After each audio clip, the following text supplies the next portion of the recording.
So exactly what happens during an eclipse? This eclipse is a good, bad, this, that. There's so much confusion, right? What happens during an eclipse? Well, you have to understand what is an eclipse. Eclipse is nothing but the impact of Rahu and Ketu upon Sun and Moon, right? In short, that's what is an eclipse. Now, what is Rahu and Ketu? Rahu Ketu represents our desires, our perpetual desires, which has kept us hooked to this material world for eternity, right? Not eternity in the sense, not literal eternity, but for many, many, many, many, many lifetimes, hundreds and thousands and billions and trillions of lifetimes. So Rahu Ketu represents those things which, like Ketu represents those things which we have experienced in the past, because of which now we want to experience the exact opposite, which is Rahu. Okay, and because of this, what happens is we have a perpetual desire. We think that what we do not have will, once we get that, will make us happy, right? So imagine, if you are in India, summers are very hot generally, right? So what happens when you are in an Indian summer? You always want to go to a AC room, right?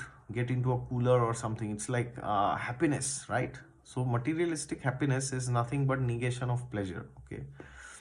Sorry, negation of distress, basically. That's technically termed as happiness, you know. So when you go into an AC, what has happened? Nothing changes, but it's just that the misery, the heat has now reduced, okay?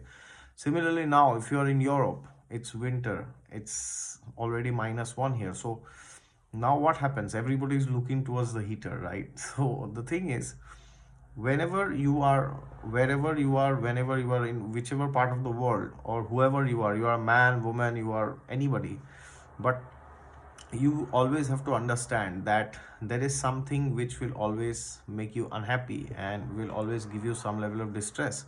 So that is what is Rahu Ketu. Rahu Ketu represents that conviction within you that one day I will become happy in this material world. Rahu Ketu is just that conviction which you keep reinstantiating all the time, okay?